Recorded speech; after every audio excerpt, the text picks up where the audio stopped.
Hey everyone, welcome to the weekly edition of the Matador Report. To my left here, my very good friend Chris Love. I'm Robert Chignity. Chris, how you doing today? I'm doing fine, thank you very much. How about you? I'm good. Send your questions to level at redbearsports.com and we'll answer them. We'll print them out and we'll answer them. And here we go.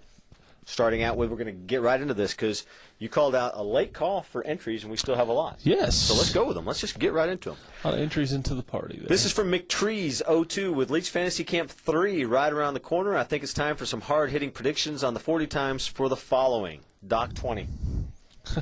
I mean, why the heck was... Here are the names. Doc 20, Norm, Chris Level, Robert G. I would say this. Of those four, I would be the slowest. How do we know? Are we at the 5-5 range? Are we at 6? Are we closer to 4-5? I mean, I'd be 6 and Could over. we finish it? I'm not real sure. The over-under for me would be at 6. Okay. On a more serious note, what changes, if any, can we expect to see from Coach Spencer in coaching and recruiting philosophies?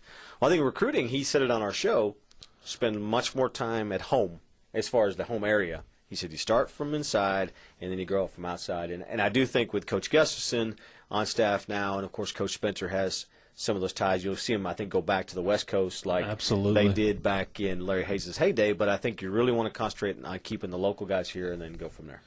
They will pull out of Dallas. They'll pull out of Houston. They'll pull out of West Texas. But yeah, I miss some West Coast flair there. I think you'll just see more. Have to go there. We have to go where people with you know and where you trust. Right. You know, yeah. I mean, and that I don't think that just means high schools or it just means junior colleges. Because really, you know, back in the Greg Evans and the.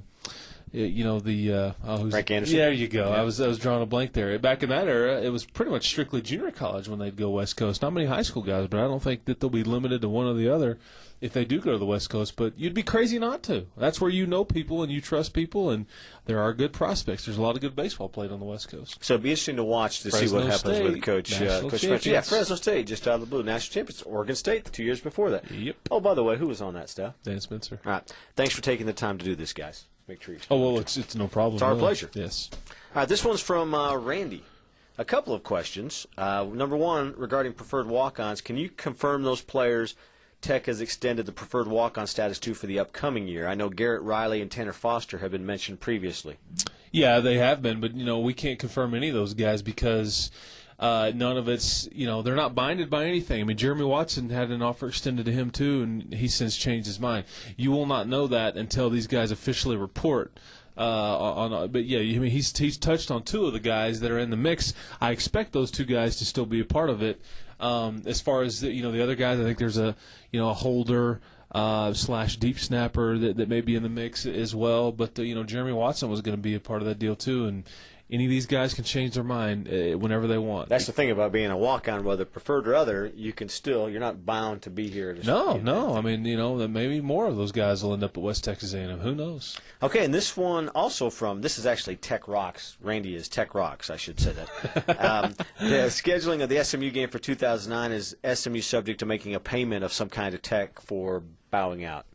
No, because they haven't bowed out, and I think they've just delayed the game. Okay, they're just moving it back rescheduling it. So, I know they basically their folks had conversations with Tech's folks about the athletic director at the athletic director level, and hey, here's what we think we might need to do. Is it okay? And it was all cleared up, and I don't think there's any sort of penalty there. They're just pushing it back. They have not completely removed themselves from this future schedule or anything. They're just moving it back 2 or 3 years. Also from Tech Rocks, should we expect Stephen Hamby to be in uniform for the opening game? Yes. Okay. Unless something changes, different than we know right now, absolutely yes. Okay, this is from BP Duncan. It's got a couple questions. 2010 quarterbacks. I know Zach Lee is our main target for 2010. If he did not choose Tech, who do you think is our next top choice? Tyler Arndt or Matt Brown? Matt Brown attended a camp, here this summer, and I think he's not the tallest guy, but he's pretty good, and he's somebody that I would clearly pay attention to. He is definitely on the radar, and you have not heard the last of Matt Brown in the sense that there's going to be a lot of folks within the state of Texas and probably regionally that recruit him pretty hard. Zach Lee's got the measurables, and he's kind of, I think, on everybody's radar early on, but then again, there's the whole baseball thing with him too. But Matt Brown's a pretty good player. Okay, 2009 linebackers. What's the latest on Jonathan Stewart now that Michigan has entered the picture? I think with Jonathan Stewart, he's the linebacker from Louisiana, from the Shreveport area. I think you're just trying to get a visit from him is what you're trying to do. You're just trying to stay in the mix with him as long as you can, get an official visit, then see what happens. But I wouldn't expect Jonathan Stewart to be a Red Raider, but, stranger things have happened. There are some more guys in Tennessee I know that Dennis Simmons is looking at. There's a guy down in Houston. There's some other folks within the state of Texas.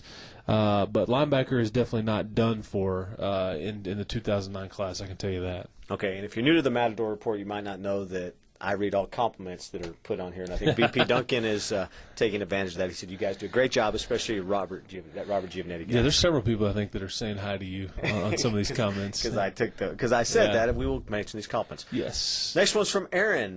By the way, happy belated birthday to Aaron. Yes, Dickens. Aaron Dickens. We'll see him in just a little bit as well at the Leach Fantasy Camp. How about that? Just want to start out by hopefully Aaron's, getting up every morning real early and, kind of getting his jog on a little bit, kind of spending some time in the weight room. He'd be doing that anyway. Like that. I think, you never know. I just want to start out by saying you both look really sharp today. Robert, that's a good-looking shirt. Where'd you get it? I actually got this from Leach Fantasy Camp last year. Actually, this may be one. I got one from the Red Raider Club also. And Dickens was going to ask you that question no matter what shirt you had on. I know. Depends on which day. That's right. Okay, speaking of Aaron Dickens, with the Red Raiders typically sticking with 8 guys at wideout, who are likely to be the other 2 players to go along with Crabtree, Morris, Lewis, Britton, Walker, and Leon? Well, he told us 6. Who are the other 2? Tremaine Swindoll is going to play here this year. I think Adrian Reese is going to play. I think Adam James is going to play. Maybe Cornelius Douglas sneaks in there if it's not Adam James. I wouldn't rule out Austin Zuzalik cracking the deal. But Tremaine Swindoll is the one for sure thing. And if Adrian Reese is healthy, because he's the part of the bigger set when they run the big H, the goal line, the short yardage stuff. That's Adrian Reese's job, so he's clearly going to get in the mix as well. But Swindoll's your guy as far as you're in the mix there. And he mentions Todd Walker too, right? Yeah, Walker, he does. Okay, yeah. Okay. Also, between Rashad Hawk and Jacoby Franks, who is more likely to play this season, barring a rash of injuries or a Nebraska TCU scale blowout? What kind of time, if any, will these guys see? I'm not sure if either guy is going to see a bunch of playing time, and I think if you unless there's an injury of some sort, but as far as which one's ready to play right now, it's funny because it depends on what you need. If you need one of these guys to play, it depends on what you're looking for. Rashad Hawk has got big play potential. He's got the size you're looking for, but he's not consistent. Jacoby Franks, on the other hand, I'm not sure how much big play potential he's got. He's not the biggest guy. He's probably the more consistent of the two. You'd love to. How many times do you say that about Reese's 2 players? Yeah, you love to do that with them together. But, again, I think it just really depends on maybe what you need as opposed to which one of those guys plays more than the other, if that were to, come up. Jared, you getting tired? Ready to go? No, I'm good. Jared Edwards, Fox 34, manning the camera. Taking care of us, yes. Also, Aaron would like to know, what condiment would you be? This is a great topic. It's like a mayonnaise, Super Bowl Tabasco. question. I think you'd be a mustard guy is what I'd pick you for. Yes, I love mustard. And is this what we'd be or what we prefer? I love me some equal, like put them in some iced tea. Is that a condiment? Absolutely. Anything in a little package you have like to open up. Like little Parmesan cheese when you take home pizza? Absolutely. That's what I would prefer to be. Or do you like those little peppery seeds that they give you? I don't like those because don't get those in your eye. Oh, yeah. They'll burn. Tabasco sauce, those good on some stuff. That's good, yeah. I like that. I like the little packages of Parmesan cheese, though. Who gives those out? What pizza company? Pizza Hut. Oh, do they? Sure. Yeah, Mr. Gaddy's used to do that too, but they don't deliver anymore here in Old Lubbock. I like Mr. Gaddy's. Though. What other condiment is there out there? Ketchup, just your standard ketchup. Yeah, and that's such a. Let's see, are you a big relish guy? I don't Got a like hot dog? relish. Don't like relish. I'm a purely mustard and maybe some cheese on my hot dog. Salt and pepper, of course, is all standby. Condiments. That's kind of like ketchup. That's too. I'm pretty mundane though. Do you have a do you like the Schlotzsky's, the special sauce at Schlotzsky's? I like the special sauce at Raising Cane's. See, now that's a great condiment. Okay. Thanks, Aaron. Happy birthday.